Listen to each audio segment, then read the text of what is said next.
Kisah kali ini diambil dari sebuah animasi 3 dimensi bertajuk Monkey King Hero is Back yang rilis pada tahun 2015. Yang membuat film ini berbeda dari film Wukong sebelumnya. Ya, selain mengusung animasi 3D, plot cerita di dalamnya juga sangat orisinil. Cerita dimulai oleh seorang pria yang tengah menceritakan mengenai kisah sang sakti bernama Sun Wukong. Sendirian, Wukong bertempur melawan kerajaan langit. Kendati demikian, tidak ada satupun dewa yang mampu mengalahkannya karena kekuatan Wukong yang sangat luar biasa.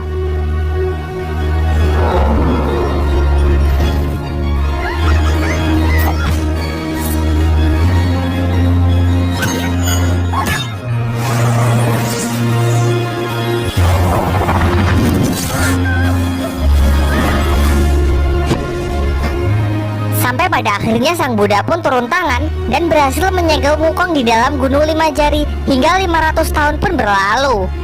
Selanjutnya kita diperlihatkan pria tersebut yang tengah dalam perjalanan bersama rombongannya. Namun secara mengejutkan, tiba-tiba mereka diserang oleh sekelompok siluman termasuk pria yang sebelumnya. Sadar bahwa ia tidak bisa melakukan perlawanan, istri dari pria tersebut menjatuhkan dirinya ke jurang bersama bayi yang digendongnya. Sin kemudian berpindah ke seorang kakek yang tengah minum di pinggir sungai. Secara tidak sengaja, ia melihat seorang bayi yang tengah hanyut di sungai, kemudian menghampirinya dan memutuskan untuk merawatnya. Singkat cerita, 10 tahun telah berlalu dan bayi tersebut kini telah tumbuh besar. Oleh kakek yang menemukannya, ia diberi nama Jiang Liu'er. Karena Liu'er sering mendengar kisah kehebatan dari Sun Wukong yang sangat melegenda, ia pun menjadi penggemar berat dari sang sakti tersebut. Di sini, ia bersama kakeknya adalah seorang biksu. Akan tetapi, Liu'er menyatakan ketidakpuasannya karena mereka cuma menghabiskan waktunya untuk mengemis dan membaca kitab sutra. Padahal ia jauh lebih tertarik untuk belajar kungfu, mengingat di dunia ini banyak sekali siluman. Namun sang kakek langsung memukulnya dan menyuruhnya untuk fokus saja menjadi biksu. Tak lama setelah itu, tiba-tiba sekelompok siluman menyerang desa mereka. Dengan brutal, siluman-siluman ini menyerang warga desa dan menculik para anak-anak. Ketika salah seekor siluman mencoba membawa lari seorang bayi perempuan, untunglah Liu'er datang untuk menyelamatkannya. Begitu ada kesempatan, Liu'er langsung mengamankan bayi tersebut, sehingga kini para siluman pun mengejarnya. Hal ini membuat ia berpisah dengan sang kakek, karena ia harus mencari tempat yang aman untuk berlindung.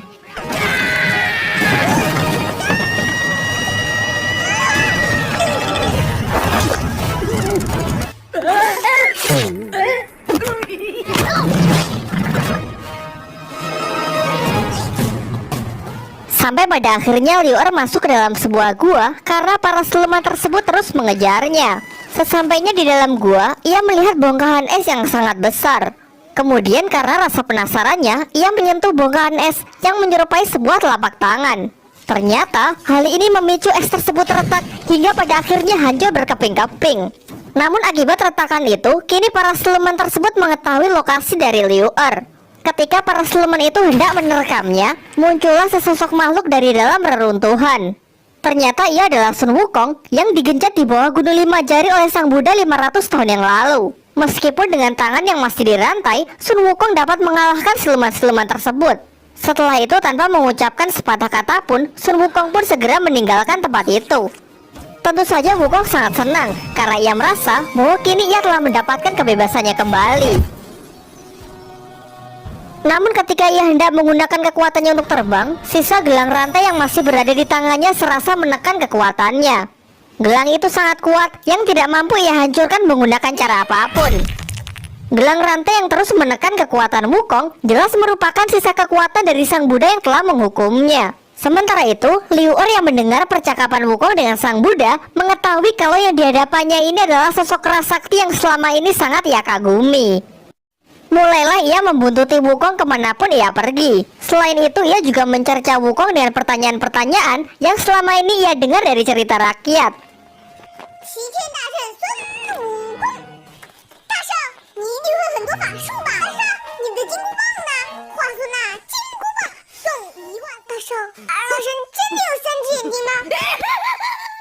Tiba-tiba, mereka diserang oleh Dewa Batu yang memang diutus sang Buddha untuk menjaga tempat Sun Wukong.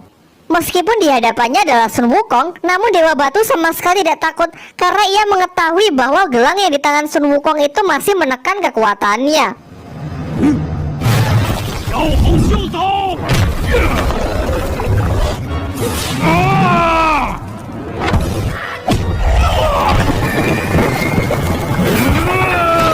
Wukong yang tidak bisa mengeluarkan seluruh kekuatannya akhirnya terdesak dan nyaris jatuh ke dalam jurang. Untunglah Liu Er membantunya dengan melepaskan kertas mantra yang tertempel di punggung Dewa Batu tersebut. Dewa Batu yang hancur berkeping-keping jatuh ke dalam jurang, namun sayangnya Liu Er juga jatuh bersamanya. Di sisi lain, para siluman yang telah kembali ke markasnya melaporkan mengenai kemunculan Sun Wukong kepada pimpinannya. Hal itulah yang membuat mereka gagal untuk mendapatkan anak perempuan yang diinginkan. Untuk memastikan apakah ia benar-benar Sun Wukong, sang pimpinan pun mengubah wujud dua anak buahnya demi untuk menjebak mereka. Kembali ke tempat Liu Er, ia yang sebelumnya terjatuh ternyata berhasil diselamatkan oleh Wukong. Di sini, Wukong juga masih berupaya untuk menghancurkan gelang dari Sang Buddha, meskipun berulang kali terus gagal karena Liu Er selalu mengganggunya.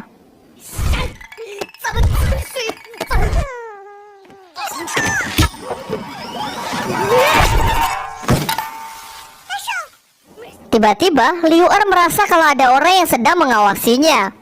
Ia mengikuti instingnya yang membawanya ke sebuah kuil. Di dalam kuil tua itu, ia menemukan seseorang yang tengah menyamar menjadi patung Buddha.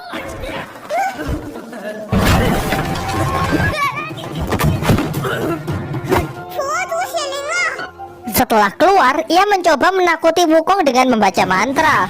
Namun tiba-tiba, orang tersebut malah berubah wujud menjadi seekor siluman babi. Selain itu, ia juga tidak percaya kalau yang dihadapannya ini adalah sang kera sakti Sun Wukong. Dengan penuh percaya diri, ia pun langsung menantangnya untuk Baiwan. Meskipun tanpa kekuatan penuhnya, Wukong dapat mengalahkannya dengan mudah. Dari sini akhirnya diketahui bahwa siluman babi itu dulunya adalah Jenderal Tian Feng yang dikalahkan Sun Wukong 500 tahun yang lalu ketika ia mengacaukan kayangan. Ia terlempar hingga jatuh ke kandang babi yang membuatnya juga berubah menjadi babi. Sejak mereka bertemu, Jenderal Tian Feng pun selalu mengikuti Wukong dan Liu Er kemanapun mereka pergi. Singkat cerita, sampailah mereka di tepi sebuah jurang. Di sana, Liu Er nyaris diserang oleh seekor naga.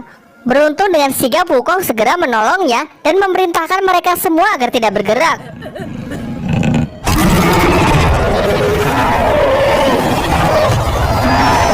Tidak lama setelah itu, akhirnya naga itu pun meninggalkan mereka. Namun kemudian Wukong memarahi Liu Er karena telah mengusik sang naga yang dapat membahayakan keselamatannya sendiri. Dan karena masih merasa kesal, Wukong pun langsung menarik telinga Tian Feng dan berniat untuk menjatuhkannya ke dalam jurang sebagai makanan dari monster naga. Tiba-tiba sang monster naga muncul kembali, namun kali ini ia tidak melakukan penyerangan dan langsung pergi meninggalkan mereka. Dengan menyaksikan sang naga yang sedang terbang bebas di angkasa, Wukong pun menjelaskan arti kebebasan yang sesungguhnya kepada mereka. Setelah menyelesaikan pidato singkatnya, Wukong pun memutuskan untuk mengantarkan Liu Er dan gadis kecil itu untuk kembali pulang. Di sisi lain, sang kakek ternyata masih hidup dan kini berkelana untuk mencari keberadaan Liu Er. Kembali ke tempat Liu Er, karena hari sudah menjelang malam, mereka pun memutuskan untuk berhenti di sebuah penginapan. Dan tentu saja, penginapan ini adalah jebakan dari para siluman yang sebelumnya telah menyamar menjadi manusia. Meskipun Liu Er dan Jenderal Tian Feng tidak menyadarinya, namun Sun Wukong tidak sedikit pun menurunkan kewaspadaannya. Singkat cerita, mereka pun sepakat untuk menginap karena memang hari sudah larut malam. Sebelum tidur, Liu Er berjanji kepada Wukong bahwa nanti ketika ia kembali, ia akan lebih serius dalam mendalami ajaran Buddha. Kemudian ia akan memohon kepada Sang Buddha agar kekuatan Wukong bisa dikembalikan.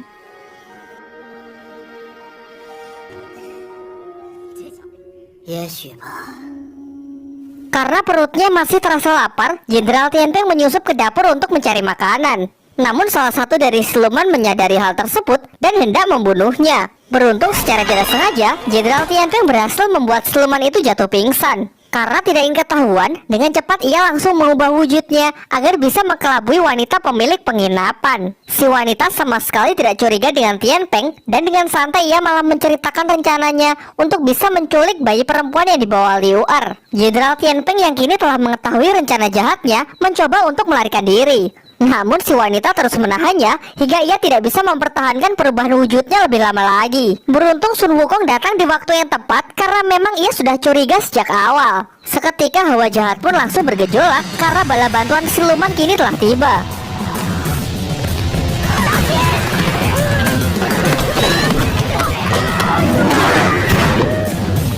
Di saat Wukong disibukkan oleh para siluman, si wanita siluman memanfaatkan kesempatan ini untuk pergi menemui Liu Er, berniat merampas bayi perempuan yang ia bawa. Wukong yang menyadari hal itu, kemudian memerintahkan Tian Peng untuk pergi melindungi Liu Er.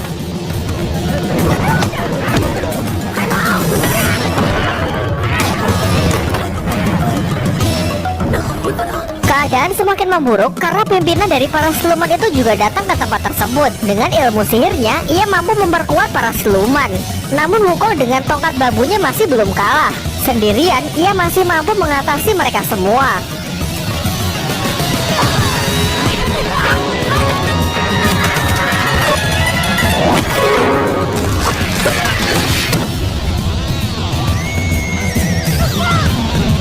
Ketika mereka berpikir sudah berhasil melarikan diri, pemimpin dari para siluman itu datang untuk menculik bayi perempuan yang dibawa Liu Er. Jelas Sun Wukong yang masih belum bisa menggunakan kekuatannya dapat dikalahkan dengan sangat mudah.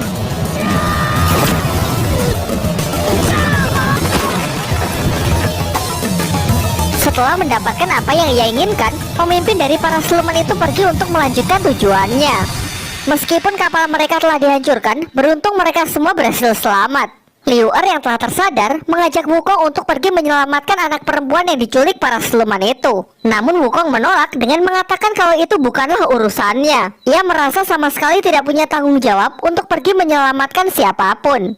Sampai pada akhirnya Liu Er pun pergi sendirian untuk menyelamatkan bayi perempuan itu. Tentu sebenarnya Wukong ingin sekali pergi menyelamatkannya, namun dengan kekuatannya yang sekarang, ia merasa bahwa ia tidak akan bisa melakukan apa-apa. Di tengah keputusasaannya, Liu Er melihat beberapa siluman yang sedang menuju markasnya. Secara diam-diam ia pun mengikutinya dan berharap bisa tiba di tempat bayi perempuannya diculik. Sementara itu, ternyata Wukong berusaha keras untuk mengeluarkan seluruh kekuatannya. Namun ia selalu gagal karena kekuatan Sang Buddha yang terlalu kuat. Ketika ia hampir menyerah, ia melihat bayangan Liu Er yang sangat mengaguminya.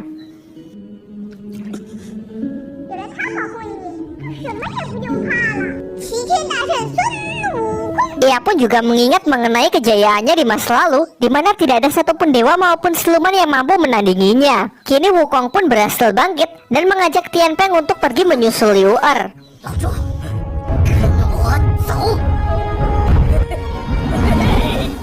Di markasnya, ternyata bos dari siluman menggunakan para anak-anak untuk menjalankan ritualnya. Di sini kita juga diperlihatkan kalau Liu Er sudah berhasil menyusup ke dalam markas tersebut. Namun sialnya, belum lama masuk ke dalam markas ia sudah ketahuan. Ketika ia nyaris ditangkap, untunglah sang kakek datang untuk menolongnya.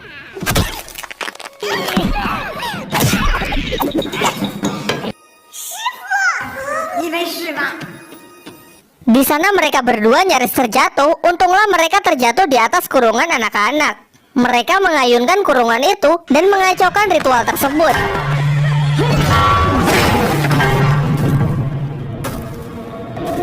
Tentu hal ini membuat pimpinan dari para siluman itu marah dan bertanya kepada Liu Er di manakah Sun Wukong, karena ia yakin bahwa Sun Wukonglah dalang dibalik semua kekacauan ini. Ketika Liu Er hampir dibunuh, untunglah Wukong bersama Tian Peng datang dengan menaiki monster naga.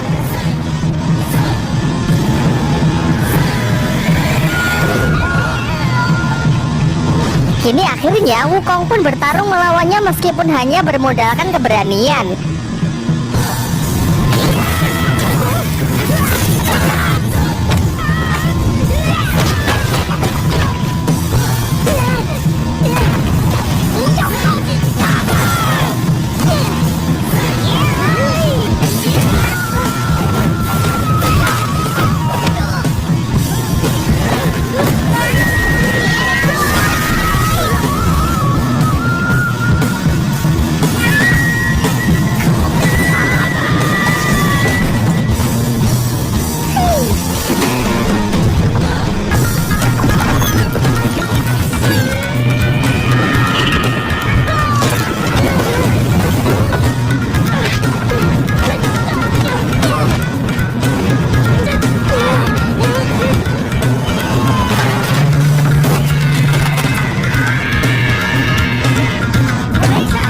Wukong dan Liu Er merasa sudah menang karena sang pemimpin siluman telah terjatuh ke dalam jurang. Terjadilah gerhana matahari total yang membuat bangkitnya monster di dalam dirinya. Akibatnya ia mengamuk dan menyerang Liu Er secara membabi buta.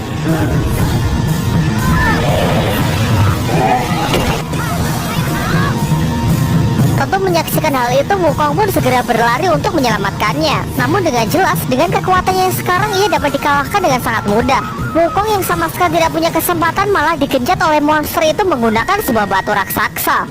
Tanpa pikir panjang, Liu Er pun langsung menitipkan anak-anak kepada kakeknya dan dia bersiap untuk membantu Wukong. Tentu Wukong pun sangat marah karena Liu Er sama sekali tidak mendengarkannya untuk segera meninggalkan tempat ini.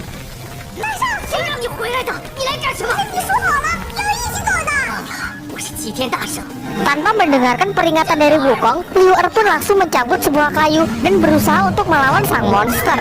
Pada awalnya, ia cukup sukses untuk mengalihkan perhatian monster itu agar Wukong dapat selamat. Namun keadaan menjadi semakin memburuk karena monster itu dengan cepat menyerang Liu Er. Dan ketika Wukong terbebas, ia pun sudah terlambat karena monster itu telah menghancurkan tebing di mana Liu Er berpijak.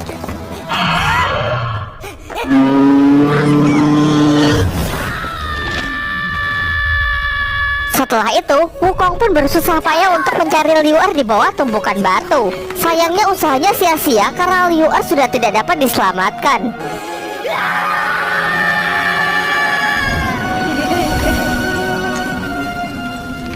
Hal ini memicu emosi Wukong yang sangat tinggi yang memaksanya mengeluarkan seluruh kekuatannya. Kini segel sang Buddha yang berada di tangannya pun hancur, yang membuatnya bisa menggunakan seluruh kekuatannya kembali.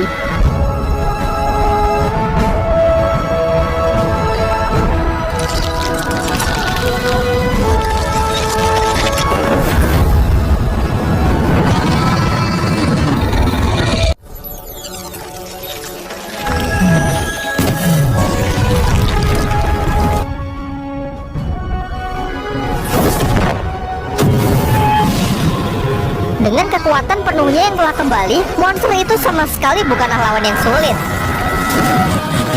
Setelah monster itu hancur, serta gelang sang Buddha yang telah hilang sepenuhnya, terdengar suara Liu Er yang memanggil Wukong dari belakang. Dan inilah akhir film dari Monkey King Hero is Back. Namun tidak sepenuhnya berakhir, karena pada post credit scene, kita kembali diperlihatkan kelanjutan dari film ini. Liu Er yang ternyata selamat dan berhasil mengembalikan anak-anak kepada orang tuanya masing-masing. Sementara Sun Wukong tidak diceritakan ya, mungkin saja dia kembali ke Gunung Huakuo. Atau mungkin mengingat kesalahannya di masa lalu yang telah mengacaukan Kayangan, sang Buddha kembali memberikan hukuman untuk menebus semua kesalahannya, yaitu dengan menjadi murid Biksu Tong dan mengawalnya hingga tiba di kuil lain untuk mendapatkan kitab suci demi menyelamatkan seluruh umat manusia. Ya, pokoknya gitulah. Jangan lupa subscribe dan kita ketemu lagi di video selanjutnya.